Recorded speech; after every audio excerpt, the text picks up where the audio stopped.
हम आपके सामने क्या हैं? क्या हम कोई गुलाम हैं कि जो आप कहेंगे हम कर लें? वही बात है कि या तो फिर आप बहसीयत कौम एक फैसला कर लें कि जी हम भूखे रह लेंगे, हम सख्तियां बर्दाश्त कर लेंगे, लेकिन हम अपनी एक खारजा पॉलिसी जो इस तरह से लेके चलेंगे। लेकिन अगर आपने पैसे भी उनसे मांगने हैं, इदारे भी उनके कंट्रोल में हैं और धमकियां भी उनको देनी है, ऐसी चीजें चलती नहीं। इसलिए कि आप देख रहे हैं हमारे साथ क्या हो रहा है। ये वर्ल्ड बैंक का जो IMF की मीटिंग चल रही है इस्लामाबाद में, ये खुश नहीं है। हमें पैसे नहीं मिलेंगे ट्रांस, शायद। आप समझते हैं चीन अमेरिका के खिलाफ जाएगा? खौफ की वजह यह है कि अगर इस आदमी को वक्त मिल गया तो he might turn the tables. इनके लिए वो पैगामे मर गए। ये सियासी कब्रिस्तान की तरफ रवानगी से खौफजदा हैं। जय हिंद, स्वागत है आप सबका दी तथ्य न्यूज़ में। साथियों, कल इमरान खान ने एक बड़ी ही कह सकते हैं विशाल जनसभा करी, बड़ी विशाल रैली करी। उसमें उसने कुछ धमकियां लगाई अमेरिका को, और धमकियां लगा ये तक भी कह डाला कि यदि अमेरिका ड्रोन हमला करने की कोशिश करेगा तो उनका ड्रोन उन्हीं के मुंह पे मार दिया जाएगा। वो तो आया, बोला, कह के निकल गया। अब जो ये पूरी पत्रकार मंडली है, ये जो इंटेलेक्चुअल्स हैं, ये लोग, इनकी वाकई में इनके धुएं निकल गए। ये लोग इतने ज़्यादा परेशान हो गए हैं कि इनको समझ में नहीं आ रहा कि एक तो वहीं से जाके इमरान खान भीख मांगता है, वहीं से जाके ये 2 वक्त की रोटी के लिए तरसता है कि आज $1 बिलियन दे दो, कल $2 बिलियन दे दो, तो $3 बिलियन दे लो, कुछ नहीं आधा बिलियन दे दो।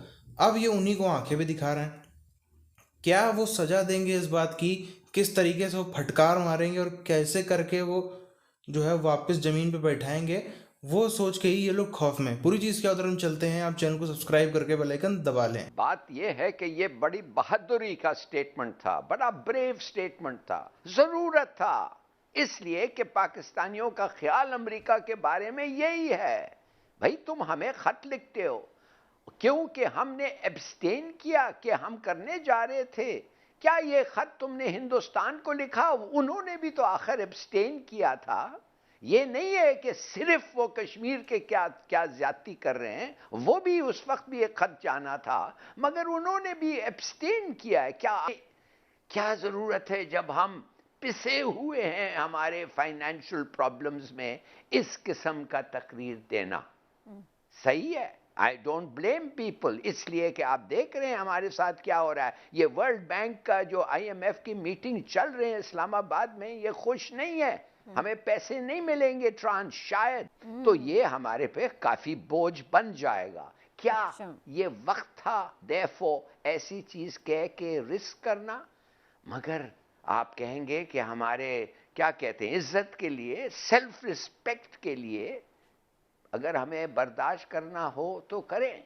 बस ये है, कुछ लोग समझते हैं हमारे पास इतना फाइनेंशियल स्ट्रेंथ नहीं है। मगर समीना, अमेरिका तो फाइनेंशियल पावर को वेपनाइज कर दिया है। आपने समझा व्हाट आई मीन? उन्होंने अपने फाइनेंशियल पावर को वेपनाइज कर दिया है। मिसाल के तौर पे आपको मैं अभी बताता हूं। आप समझते हैं चीन अमेरिका के खिलाफ जाएगा? अगर अमेरिका उठ के कल कह दिया ये जो है ना, ये जो ट्रेजरी बॉन्ड्स जो हैं चीन के, हम इनको ऑनर नहीं करेंगे, ये हमारा दुश्मन मुल्क है। आपने भी ये ज़हनी तौर पे फैसला कर लिया है कि आप डिफ़ॉल्ट कर जाएंगे, लेकिन आप वो ये वही बात है कि या तो फिर आप बहसीयत कौम एक फैसला कर लें कि जी हम भूखे रह लेंगे, हम सख्तियां बर्दाश्त कर लेंगे, लेकिन हम अपनी एक खारजा पॉलिसी जो इस तरह से लेके चलेंगे। लेकिन अगर आपने पैसे भी उनसे मांगने हैं, इदारे भी उनके कंट्रोल में हैं और धमकियां भी उनको देनी है, ऐसी चीज़ें चलती नहीं। ठीक है, इस किस्म की चीज़ें हो रही हैं, इनको थोड़ा सा आप पॉइंट आउट करें। दीज स्पीचेस, ये क्या गेसवर्क, क्या होगा मुझे नहीं पता क्या होगा। Not a suit. भी पाकिस्तान जैसा मुल्क होगा, उसकी तो मजबूरियां ही इतनी हैं। सो फैसला कौन बेशक बात हो ना हो, लेकिन गहरे असरात मुरतब होते हैं। तो मुझे एक अजीब बात, हम लोग बड़े अजीबो गरीब लोग हैं। सर सैयद अहमद खान ने कहा अंग्रेजी पढ़ो, ये करो, फॉरवर्ड लुकिंग आदमी थे, रोशन ख्याल आदमी थे, उनको इन्होंने नेचरी तो मुल्हिद तो काफिर तो अंग्रेज का एजेंट कहा। आज खाने को मिले ना मिले, बच्चे को जरूर अंग्रेजी स्कूल में पढ़ाना, चाहे वो घटिया स्कूल ही हो। एक दफा ढलान से फिसलने लगे ना आदमी, तो मेरे जैसा माड़ा बंदा तो शायद कोई पत्थर पुत्थर का आसरा ले ले। अगर कोई बहुत मोटा सेहतमंद ढलान से फिसलना शुरू कर दे ना, तो फिर फिर उसका रुकना होता मुश्किल है। So Americans have lost their monopoly और माइट, या जो भी आप कह लो, और बड़ी मेहनत से साल हा साल पुतिन ने मेहनत करके अपने मुल्क को दोबारा उसके कदमों पे खड़ा किया है कि वो पूरी दुनिया की ना आंखों में आंखें डाल के देख सके। इमरान की हुकूमत के आने के बाद ही तो इनको मरोड़ उठने शुरू हो गए थे, और वक्त के साथ साथ इनकी फ्रस्ट्रेशन में, इनके आसाब शिकनी में इजाफा हो रहा है। खौफ की वजह यह है कि अगर इस आदमी को वक्त मिल गया तो he might turn the tables. इनके लिए वो पैगामे मर गए। ये सियासी कब्रिस्तान की तरफ रवानगी से खौफजदा हैं। ये उनके ऊपर भी हम अलग से बात करेंगे, लेकिन ख़ास तौर पर जो अदम एतमाद है उसके हवाले से प्राइम मिनिस्टर साहब ने एक तंबीह कर दी है अपोजिशन को कि जनाब आप उसके लिए क्या तैयार हैं जो आपके साथ होगा इसके बाद। तो प्राइम मिनिस्टर साहब की बॉडी लैंग्वेज आज की, उनकी ये स्पीच का कंटेंट, उनका एग्रेशन, ये सब चीज़ें क्या डिपिक्ट कर रही हैं? मैं तो थोड़ा सा फिक्र मुझे ये हो गया कि ओवर कॉन्फिडेंट तो नहीं है। अच्छा। बहुत कॉन्फिडेंट लगता था, और जो उन्होंने कहा वो भी माने कि देखिए वो कमाल की बातें, बड़े खुश होंगे साउथ पंजाब के लोग। उनको बता दिया कि नया प्रोविंस मिलेगा, 500 करोड़ रुपया खर्च होगा, किसानों को बेनिफिट होगा, यूरिया सस्ता मिलेगा, और 132 अरब की सब्सिडी। मुल्क में तो everything is below the belt. ये तो कोई तकलीफ किसी को नहीं होनी चाहिए। मगर मैं ये आपसे कहना चाहता हूँ कि उसने क्या कहा कि गलत था।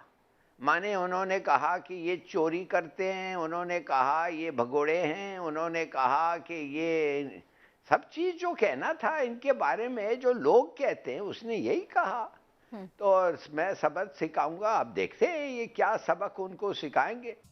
साथियों, सोचने वाली बात है कि जो व्यक्ति, जो इमरान खान कोई कसर ना छोड़ता हो, दुनिया में कोई शायद ही ऐसा पैतरा ना हो, कोई ऐसा तरीका ना हो जिस तरीके से, और कोई ऐसा देश ना हो, कोई भी ऐसा पैसे वाला देश ना हो जिससे भीख मांगने इमरान खान पिछले इतने सालों में कोशिश जहाँ पे ना करी हो, इमरान खान ने पहुँच नहीं पाए वो अलग की बात है, लेकिन कोशिश हर जगह करी है। अब ऐसा क्या हो गया एकदम से कि इमरान खान ने ऐसे अमेरिका को ऐसे डरा धमका दिया, जबकि इमरान खान को भी ये बात पता है कि अभी उसको 2 महीने बाद, 1 महीने बाद जो है वो IMF की मीटिंग है और IMF से ही पैसे उसको लेने हैं। तो क्यों? असल में इसको बोलते हैं टैलेंट, इसको बोलते हैं अपने, कहते हैं ना कि काम के प्रति निष्ठा। आप जो भी कार्य करते हैं उस कार्य के प्रति निष्ठा आपकी। इतना भरोसा है इमरान खान को कि अभी कुछ भी करके कुछ भी करना पड़ जाए, कुर्सी बचा लो। कुर्सी बच गई, अभी कुर्सी नहीं बची तो फिर तो सब खेल खराब है। कुर्सी बच गई, उसके बाद ऐसा पैर पे गिरेंगे जाके, ऐसा बाइडेन का पैर पकड़ लेंगे, थोड़ा सा जूता उता भी पॉलिश कर देंगे, जरूरत पड़ेगी तो पैरों गिर के रो देंगे, जो करना पड़ेगा कर देंगे, लेकिन आखिरकार में पैसा ले आएंगे। ये उम्मीद है, ये कॉन्फिडेंस है इमरान खान को। इसीलिए जो है इमरान खान ने ऐसे जो है वो साफ कह दिया कि अभी तो जितना मर्जी कह लो, बाद में तो हम हदें पार करके भी इनको इमोशनल करके इनसे पैसे बाद में कुछ भी करके ले आएंगे। ये किसी, आप देखो सिया कंट्री में जाएंगे, बोलेंगे कि हम ऐसे ऐसे हैं, हम मुसलमान हैं, हमको पैसा दो। कहीं सुन्नी कंट्री में जाएंगे, बोलेंगे हम सुन्नी, हमको पैसा दो। ये कहीं श्रीलंका जाएंगे, बोलेंगे हम साउथ एशियन है, हमको पैसा दो। ये कहीं और जाएंगे, ये मतलब ये कहीं किसी डेमोक्रेटिक कंट्री में जाएंगे, बोलेंगे हम भी डेमोक्रेसी हैं, यहाँ भी डेमोक्रेसी का रिश्ता है। कहीं ना कहीं से कोई ना कोई कुछ भी तार जोड़ के ये दिखा देता है। अब जैसे आप देखो, जो UAE का प्राइम मिनिस्टर जब आए थे तकरीबन 1.5 साल पहले पाकिस्तान में, तब ये बंदा ड्राइव करके, एयरपोर्ट से ड्राइव करके लेके आया। इसके बाद इतने लोग हैं कि भेज सकता था कि भाई जाओ गाड़ी से उनको बुला लो, इतना तो पैसा है ही इनके पास कि उनका एक ड्राइवर और गाड़ी अफोर्ड कर सकें। वो भी नहीं, खुद ही बंदा पहुंच गया ड्राइविंग करने, खुद ही बंदा लेके आया ताकि कुछ भी करके थोड़ा व्यवहार बढ़ा लें और जो है वो पैसे पैसे मिल जाए बस हमको, जो जिस हद तक जाना पड़े उस पैसे मिल जाए, वही सिस्टम अभी भी चल रहा है। लेकिन जो इनकी पत्रकार मंडली है, जो इनका पूरा का पूरा कहते हैं ना इंटेलेक्चुअल्स हैं, एंकर हैं, हर मुद्दे पे उनसे चाहे आप लोकल की बात करा लो, उनसे इंटरनेशनल की बात करा लो, उनसे चीनी क्यों महंगी हुई वो पूछ लो, उनसे जो है चाइना एटम बम कैसे बना रहा है, चाइना का मार्स मिशन क्या है वो पूछ लो, हर चीज़ के एक्सपर्ट वो लोग, अब उनकी भी एक्सपर्टीज भी खो गई हैं, वो भी अब सदमे में चले गए कि गुरु ये इसने अब तक आप देखो तो पिछले इसके 4-4.5 साल में जो सबसे बड़े कुछ स्टेटमेंट्स दिए होंगे तो वो अब तक इसने दिए हैं फ्रांस के खिलाफ। फ्रांस के खिलाफ कि वो इस्लामोफोबिया करता है, वो तो ये है, वो तो वो है, हम राजदूत बाहर निकाल दिया। फ्रांस की वजह से, हालांकि फ्रांस भी कोई छोटा देश नहीं है, लेकिन फ्रांस की वजह से इनको इतनी ज़्यादा इनकी इकोनॉमी गिर गई, वहाँ से माल आना बंद हुआ, वहाँ से और कई तरीक़ों से इनकी इकोनॉमी गिर गई कि ये उससे नहीं उबर पा रहे हैं। अब कहाँ अमेरिका से इन्होंने पंगा लिया, तब तो ये जो मुशर्रफ के साथ टाइम पे अमेरिका ने बोला था कि अगर हमारा साथ नहीं दोगे तो हम स्टोन एज में तुमको ले जाएंगे, ये वाकई में अमेरिका इनको स्टोन एज में ले भी जा सकता है। स्टोन एज में क्या, ये लगभग 200-400 साल पहले वाली स्थिति में तो पहुंच ही गए हैं, ये भुखमरी की स्थिति में पहुंच गए और कुछ नहीं। स्टोन एज में जाने में इनको ज़्यादा तकलीफ नहीं होगी। बहरहाल आपकी क्या राय है नीचे कमेंट करके बताइए। मिलते हैं आपसे आने वाले वीडियोज़ में, तब तक के लिए जय हिंद।